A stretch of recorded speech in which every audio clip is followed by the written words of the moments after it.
अब पकड़ा जाएगा रिया चक्रवर्ती का झूठ। रिया का हो सकता है पॉलीग्राफ टेस्ट। सीबीआई उठा सकती है ये बड़ा कदम। पूछताछ के बाद हो सकता है पॉलीग्राफ टेस्ट।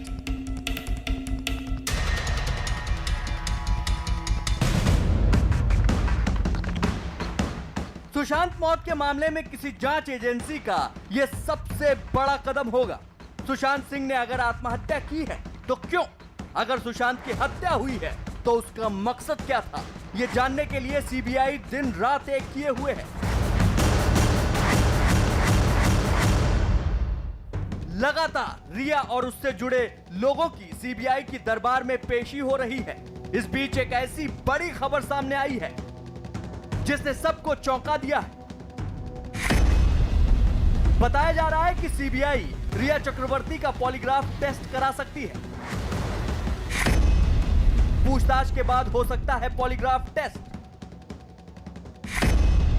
झूठ पकड़ने के लिए किया जाता है पॉलीग्राफ टेस्ट। पॉलीग्राफ टेस्ट की मशीन को लाई डिटेक्टर के नाम से जाना जाता है। पॉलीग्राफ टेस्ट के लिए अदालत से मंजूरी लेनी पड़ती है। इसके लिए रिया चक्रवर्ती की मंजूरी भी जरूरी होगी।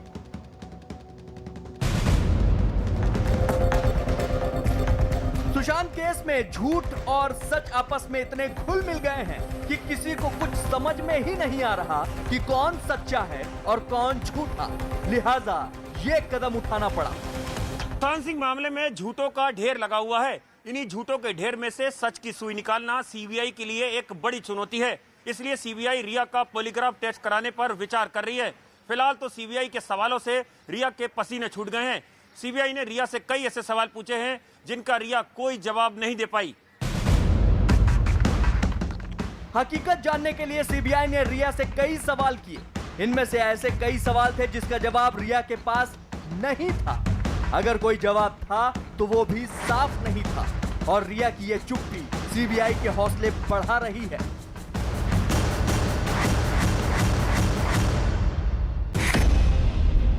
आठ जून को सुशांत के साथ झगड़े की मुख्य वजह क्या थी? 13 जून को सुशांत ने रात के 2 बजे फोन किया था। इतनी रात में फोन की वजह आप क्यों नहीं समझ पाई? 9 से 14 जून के बीच आपने सुशांत का हाल जानने के लिए उसके किसी स्टाफ को फोन क्यों नहीं किया? 9 जून को शोविक ने बताया कि सुशांत ने उसे फोन करके आपका हाल चाल लिया। फिर आपने जवाब क्यों नहीं दिया?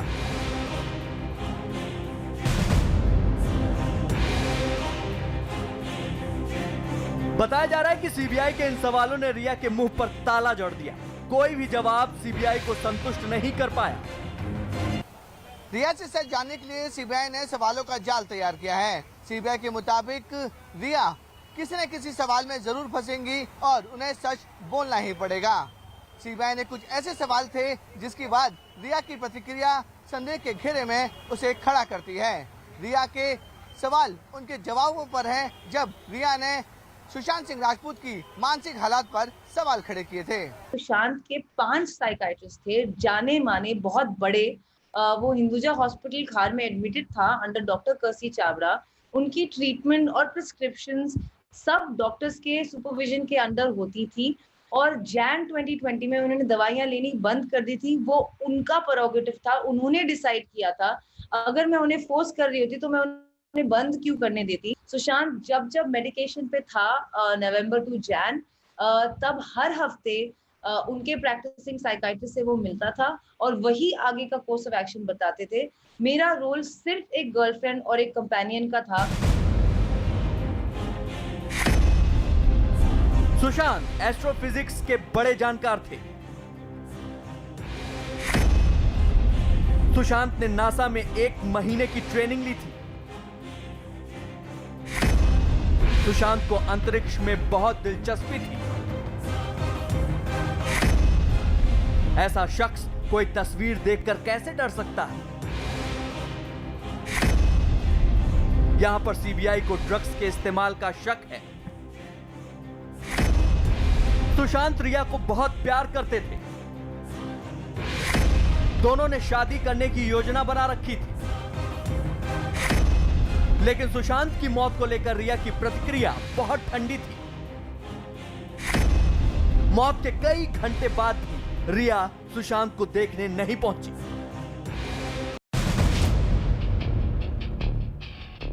सुशांत के पिता केके सिंह ने भी इसी मामले को मुद्दा बनाते हुए रिया के खिलाफ मामला दर्ज करवाया है कि आपने 8 तारीख को जब उनको छोड़ दिया तो किसी घर वाले को नहीं बताया कि कोई उनकी मानसिक स्थिति में कोई नाजुकता है, और अगर है तो किस तरह की है, क्या इलाज चल रहा है, मेडिकल फाइल देके जाती, हैंडओवर करके जाती।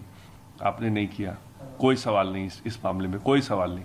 जब उनकी मौत हुई है, ये सवाल हमारे एफआईआर में नहीं, बट जब उनकी मौत हुई है परिवार से शोक मनाने नहीं आती हैं, कोई सवाल नहीं इस पे। ये परसेप्शन बैटल में आम आदमी के नजरिया में दिखाने की कोशिश कर रहे हैं कि ये बहुत ही सती सावित्री और बहुत इनोसेंट लड़की थी और इसके साथ बड़ी जाती हो रही है।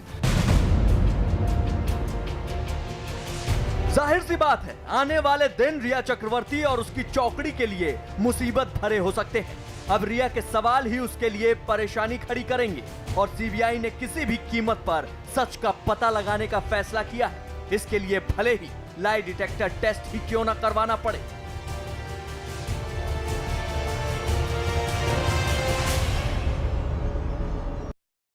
तो हो सकता है कि रिया चक्रवर्ती का पॉलीग्राफी टेस्ट हो, ये सीबीआई सूत्र बता रहे हैं। लेकिन जिस तरीके से ड्रग्स की थ्योरी गढ़ी है रिया चक्रवर्ती ने, बड़ा आरोप सुशांत पर लगा कि बहुत पहले से ड्रग्स लेना उन्होंने शुरू कर दिया था।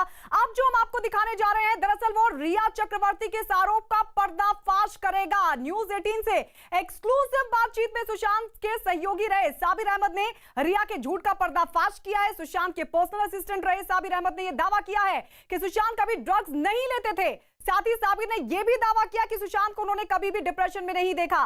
साबिर का यह भी कहना है कि रिया अब जो भी बातें बोल रही हैं, सीबीआई को सबकी जांच करनी चाहिए। आज 2 दिन से जो न्यूज़ चल रही है ड्रग्स के बारे में, या कुछ उनको डर था, फ्लाइट में ऊंचाई से डर लगती थी उनको, उसके पहले कोई दवा लेते थे। लेकिन मुझे ये चीज़ में कोई अजीब लग रहा है, क्योंकि जितने दिन मैं उनके साथ था ऐसे कुछ प्रॉब्लम नहीं थी। जैसे ऊंचाई से डर लगता है, क्योंकि उनको अगर ऊंचाई से डर लगता है वो खुद ड्राइव क्यों करेंगे, वो पायलट बन के फ़्लाइट क्यों उड़ाएंगे वो। क्योंकि आप लोग देखेंगे शायद से, क्योंकि इंस्टा पे उनका एक पोस्ट है जो वो खुद फ़्लाइट उड़ा रहे थे, पायलट बन के बैठे हुए थे। अगर उनको डर था, कोई उनको अंदर से कुछ प्रॉब्लम थी या दवा ले रहे थे, क्या एक टेबलेट से वो ख़त्म हो जाती उनका डर, वो उड़ा रहे थे। तो इसमें मैं उतना श्योर नहीं हो पा रहा हूँ, क्योंकि ये हो सकता है ऐसे, क्योंकि ऐसे मुझे नहीं लग रहा है, क्योंकि उनका उस टाइम कोई डर नहीं था। और रही बात ड्रग्स की, जब भी मैं था उनके साथ तभी ऐसे ड्रग्स वगैरह कोई भी उन्होंने लिया नहीं। और फैमिली सपोर्ट अच्छी थी, उनका बॉन्डिंग अच्छा था, उनके बहन बहुत सपोर्ट करते थे। और जो प्रियंका थी दिल्ली में रहती वो बहुत सपोर्ट करती थी, क्योंकि वो आती थी, बहुत खुश रहते थे वो। और उनके सपोर्ट की वजह से वो इतना आज इतना मुकाम तक पहुँचा, अभी वो इतना स्टार बन गया। अभी उनको क्या प्रॉब्लम हो सकती है? तो मुझे तो लगता है ऐसे कुछ फैमिली की वजह से वो ऐसे कुछ कर सकता है। अगर अंदर सोए हुए तो वो लॉक कभी नहीं करते थे, जो खुला ही रहता था। क्योंकि अगर वो लॉक कर दिया तो शूट का टाइम रहता है, कॉल टाइम रहता है, कॉल टाइम के हिसाब से उनको उठना पड़ता है, लेके जाना पड़ता है शूट पे, तो वो कभी लॉक नहीं करता था।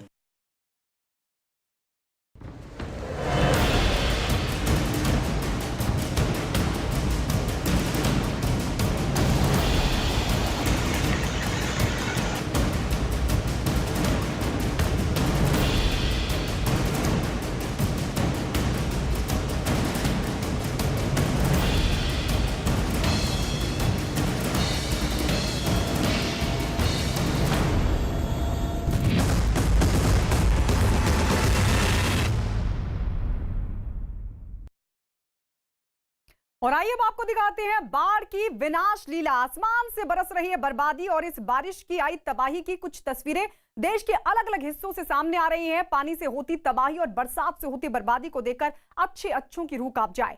मॉनसून के आखिरी पड़ाव में भी बादल उत्तर से लेकर दक्षिण तक कहर बरपाने पर आमादा हैं। ये आधे हिंदुस्तान में किस तरीके की तबाही, बारिश और बाढ़ से, उसकी अलग अलग तस्वीरें हम आपको दिखा रहे हैं। आधा हिंदुस्तान सैलाब के सितम से घिरा है। गुजरात हो, राजस्थान हो, मध्य प्रदेश हो, बिहार हो, उत्तर प्रदेश हो, हर तरफ बारिश से नदियां उफान पर हैं। और इनमें मध्य प्रदेश का हाल सबसे ज्यादा खराब है। राज्य के 9 जिले जहां झमाझम बारिश हो रही है और इसकी वजह से बाढ़ के हालात हैं। चाहे वो उज्जैन हो, रतलाम हो या फिर राज्य के दूसरे शहर, हर जगह पानी का कब्जा है। तो ये अलग अलग तस्वीरें आपके सामने, किस तरीके से बारिश लोगों के लिए कहर बन रही है। मध्य प्रदेश में सबसे बुरा हाल, क्योंकि मध्य प्रदेश के अलग अलग जिलों की तस्वीरें अगर आप देखें तो इससे साफ हो जाता है कि सबसे ज्यादा बुरा हाल मध्य प्रदेश के कई जिलों में है। कहीं छिंदवाड़ा में आप देखिए हेलीकॉप्टर का सहारा लिया गया लोगों को रेस्क्यू करने के लिए, क्योंकि बीच नदी में कुछ लोग फंस गए थे। मध्य प्रदेश के बालाघाट की दूसरी तस्वीर भी आपको दिखा रहे हैं। यहां पर भी कुछ इसी तरीके से लोग फंस गए थे और उनको वायुसेना की मदद से सुरक्षित निकाला जा सका। तो वहीं बाढ़ के बीच कार फंस गई। अब ये तस्वीर हम आपको दिखा रहे हैं मध्य प्रदेश से ही सबसे पहले, क्योंकि मध्य प्रदेश में सबसे बुरा हाल है। और देखिए किस तरीके से रायसेन में एक आदमी कार समेत नदी में जब बह गया था तो तेंदुली नदी में पुल से 10 फीट ऊपर पानी बह रहा था और इसके बावजूद आदमी ने नदी के तेज बहाव से कार निकालने की कोशिश की थी, जिसके बाद वो नदी में बह गया। और इसकी जब जानकारी मिली तो पुलिस वहां पर पहुंची, लोगों की मदद से नदी में बह रही कार को देखिए किस तरीके से निकाला गया। जानकारी है कि जिस वक्त कार ड्राइवर ने नदी पार करने की कोशिश की वो नशे में था। पुल के ऊपर कितना पानी बह रहा है इसका अंदाजा हालांकि उसको नहीं लगा और वो पानी में बहता चला गया, लेकिन उसकी कार निकालते हुए ये तस्वीरें हम आपको दिखा रहे हैं। आगे बहुत ज्यादा पानी था और इस बात का अंदाजा नहीं लगा था जो कार सवार था। और जानकारी ये भी कि वो नशे में था और शायद यही वजह रही कि वो इतनी बड़ी लापरवाही कर बैठा। हालांकि पुलिस वहां पर पहुंची, लोगों की मदद ली और फिर इस कार को बाहर निकालने की कोशिश शुरू हुई। तो जिस वक्त कार ड्राइवर ने नदी पार करने की कोशिश की, वो नशे में धुत था। पुल के ऊपर पानी जितना बह रहा था उस बात का अंदाजा उसको नहीं लगा और वो पानी में बह गया। ये एक और तस्वीर आपके सामने मध्य प्रदेश की उज्जैन, जहां पर ये देखिए किस तरीके से हर तरफ सिर्फ और सिर्फ पानी ही पानी आपको दिखाई देगा। लगातार बारिश हो रही है और इसकी वजह से उज्जैन और आसपास के जो इलाके हैं वो बाढ़ की चपेट में है। शिप्रा नदी उफान पर है, रामघाट और कई मंदिर डूबे दिखाई दिए। तस्वीरें आपके सामने, निचले इलाकों में पानी भर गया है, रामघाट पर तो कई फीट तक पानी जमा है और इसकी वजह से कई मंदिर इसकी चपेट में आधे डूब चुके हैं। जैसा कि आप अंदाजा भी लगा पा रहे हैं इन तस्वीरों को देखकर। अभी भी शिप्रा नदी का जो जल स्तर है वो लगातार बढ़ रहा है, यानी अभी जो हालात हैं उज्जैन में वो और बिगड़ सकते हैं, क्योंकि जानकारी ये मिल रही है एक तरफ तो बारिश और बारिश की वजह से शिप्रा नदी उफान पर है, लगातार जो जल स्तर है वो बढ़ रहा है। और ऐसे में सोचिए ये जो निचले इलाके हैं जहां आधे डूबे हुए नजर आ रहे हैं मंदिर, यहां तक कि जो घाट है वो डूबे हुए दिखाई दे रहे हैं। ऐसे में अगर शिप्रा नदी का जलस्तर और बढ़ता है तो यहां हालात और बिगड़ सकते हैं। चलिए एक और तस्वीर आपको मध्य प्रदेश से ही दिखाते हैं, जहां के छिंदवाड़ा के बेलखेड़ा में बाढ़ में फंसे एक आदमी और उसके पालतू कुत्ते को वायुसेना की मदद से सुरक्षित बचा लिया गया। बाढ़ में फंसे आदमी को रेस्क्यू करने के लिए वायुसेना के MI-17 हेलीकॉप्टर और गरुड़ कमांडोज की मदद ली गई। सबसे पहले सेना का जवान एक रस्सी की मदद से उस जगह पर उतरा जहां वो आदमी और उसका कुत्ता फंसा हुआ था और बाद में दोनों को रस्सी की मदद से हेलीकॉप्टर पर खींच लिया गया और इस तरह वायुसेना ने दोनों को सुरक्षित निकाल लिया। इसके अलावा भी सेना के हेलीकॉप्टर ने 4 और लोगों को भी हेलीकॉप्टर से बचाया, जिसके बाद उन्हें हेलीकॉप्टर से छिंदवाड़ा लाया गया। छिंदवाड़ा के जो लोधी खेड़ है वहां पर NDRF की टीम ने 7 लोगों को बचाया था। वहां भी 2 लोग फंसे हैं और छिंदवाड़ा में लगातार बारिश भी हो रही है और इसकी वजह से पेंच नदी उफान पर है। जानकारी है कि माचागोरा बांध के 8 गेट खोल दिए गए, जिसकी वजह से पानी रफ्तार के साथ दूर दूर तक बहता दिखाई दिया। लेकिन इस सबके बीच ये देखिए वायुसेना की मदद से किस तरीके से वायुसेना के जो जवान थे, कमांडोज थे, उन्होंने किस तरीके से यहां फंसे लोगों को बचाया। हमारी टीम पहुंच गई है, प्रशासन और पुलिस का अमला पहुंच गया है और हॉस्पिटल में भी बाकी जो घायल हैं उनको शिफ्ट किया गया है। बाकी दोनों ये जो तीनों शहरों को मरचुरी में भी शिफ्ट किया गया है। निगाह रखी जा रही है जहां ऐसे स्थान है जहां पर बारिश के कारण घरों की जर्जर हालत है, वहां से इवैक्यूएशन के लिए सभी जगह बताया गया है। कलेक्टर SP साहब लगातार कंट्रोल रूम के माध्यम से निगाह रखे हुए हैं।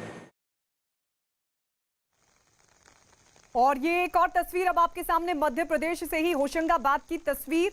नर्मदा नदी खतरे के निशान के 8 फीट ऊपर और इसकी वजह से होशंगाबाद जिले के कई इलाके बाढ़ की चपेट में, जिसकी वजह से निचले इलाकों में पानी भर गया है।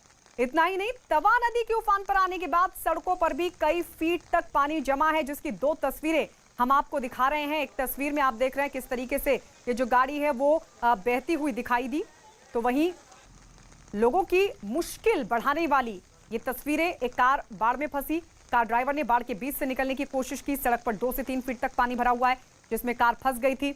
होशंगाबाद के एक इलाके में बाढ़ में फंसे 200 लोगों को नाव से निकाला गया। मध्य प्रदेश में बाढ़ से हालात बिगड़े हुए हैं। राज्य के 9 जिले बाढ़ की चपेट में। मध्य प्रदेश के नरसिंहपुर की तस्वीर हम आपको दिखा रहे हैं, जहां भारी बारिश होने के बाद कई घर पानी में डूब गए। जानकारी है कि नरसिंहपुर की शक्कर नदी उफान पर है और इसकी वजह से कई गांव बाढ़ की चपेट में टापुओं में तब्दील हो चुके हैं। बाढ़ आने से कई गांवों का संपर्क भी शहर से कट गया, जिसके बाद एसडीआरएफ की 2 टीमों ने बाढ़ में फंसे लोगों को नाव की मदद से बाहर निकाला। बाढ़ में फंसे इन लोगों ने छतों पर आसरा लिया हुआ था, क्योंकि बाढ़ आने के बाद कई घर आधे पानी में डूब गए थे। मध्य प्रदेश के बालाघाट में बाढ़ में फंसे 3 लोगों को सेना ने हेलीकॉप्टर की मदद से बचाया। ये तीनों लोग 2 दिन से एक चट्टान पर फंसे थे। बताया जा रहा है कि ये लोग नदी में पानी बढ़ने के बाद बाढ़ में फंस गए थे, जिसके बाद सेना की मदद ली गई और सभी को हेलीकॉप्टर से बाहर निकाला गया। मध्य प्रदेश के बालाघाट में भारी बारिश के बाद वैन गंगा बांध और सोन नदी खतरे के निशान के पास, जिसके बाद 100 गांव को भी खाली कराया गया। एक और तस्वीर मध्य प्रदेश से ही, ये तस्वीर रतलाम की आपको दिखा रहे हैं, जहां कई नदियां उफान पर है और इनमें बुद्धि नदी भी है शामिल, जिसके उफान पर आने की वजह से कई लोग बाढ़ में फंस गए, जिन्हें गांव के लोगों ने रस्सी की मदद से बाढ़ से बाहर निकाला। बताया जा रहा है कि नदी पहले से उफान पर थी, लेकिन पानी बढ़ने के बाद नदी के आसपास के इलाकों में बाढ़ आ गई और इसकी वजह से कई लोग बाढ़ में फंस गए थे।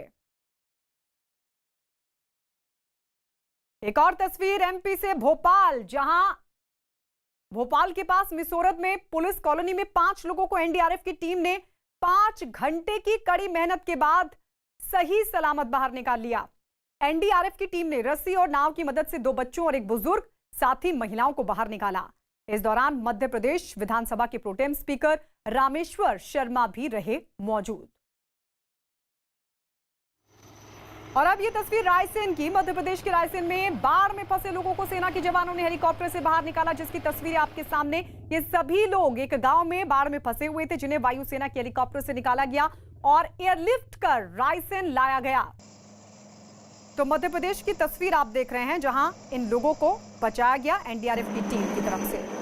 मध्य प्रदेश में बाढ़ के हालात बिगड़ने के बाद सीएम शिवराज सिंह चौहान ने बाढ़ प्रभावित इलाकों का दौरा किया।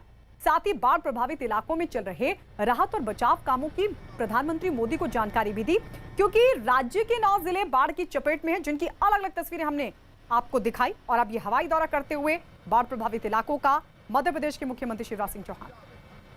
मैंने स्वयं अपने कार्यालय को कंट्रोल रूम बना लिया है। लगातार लोगों से मैं बात कर रहा हूं। प्रशासन भी मुस्तैद है, संयम और धैर्य रखें, हर संभव सहायता की जाएगी। और प्रिय बहनों भाइयों को, बच्चों को सुरक्षित निकालने में हम कोई कसर नहीं छोड़ेंगे।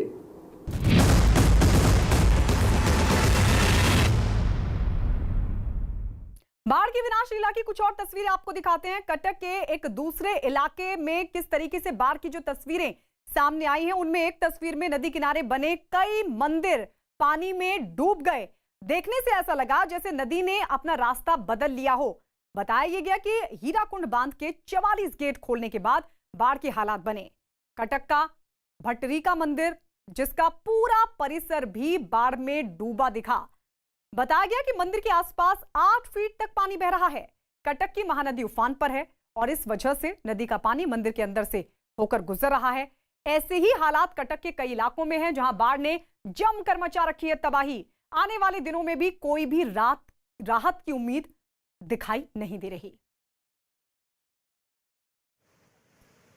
तो आसमान से बरसती तबाही की तस्वीरें ये गवाही दे रही हैं कि किस तरह देश में कुदरत की इमरजेंसी लागू है। गुजरात से हिमाचल तक नदियों ने जिंदगी का रास्ता रोक लिया है। भारी बारिश से नदियां उफान पर हैं, तो कहीं नदियों ने किनारों को तोड़कर शहरों को टापुओं में तब्दील कर दिया है। गुजरात के अलग अलग हिस्सों से सामने आई ये तस्वीरें पूरे देश में कुदरत के कहर की कहानी सुना रही हैं। राजकोट में जोरदार बारिश और बारिश के बाद पानी में कई कारें डूब गई। आलम ये कि नदियों के पानी ने शहरों को समंदर में बदल दिया। सड़कें गायब, मकान डूब चुके हैं, पुल बह रहा है और लोगों की तकलीफें हैं कि कम होने का नाम नहीं ले रही। गुजरात के राजकोट में भारी बारिश के बाद सड़कें दरिया बन चुकी हैं। हालात ऐसे हो चुके हैं कि सड़कों पर कमर कमर तक पानी भर चुका है। राजकोट की सड़कों पर कई फीट पानी भरने के बाद कई कारें उसमें डूब गईं। राजकोट के लक्ष्मी नगर अंडरपास भी पानी से लबालब। कई जगह तो मकान आधे पानी में डूब गए, जिसकी वजह से लोगों के घरों में पानी भर गया।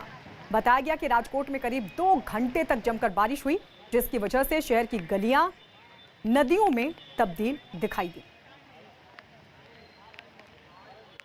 गुजरात के कई जिलों में बाढ़ मुसीबत साबित हो रही है, क्योंकि नदियां उफान पर हैं और नदियों के उफनाने की वजह से मुश्किल और भी बढ़ गई है। कच्छ के अबड़ासा में भीमपर की नदी में 10 गाय बह गई। ये गाय उस वक्त नदी में बही जब वो नदी को क्रॉस कर रही थी, लेकिन नदी का बहाव बहुत ज्यादा तेज था और इसकी वजह से वो नदी पार नहीं कर सकी और नदी के तेज बहाव में बहती चली गई।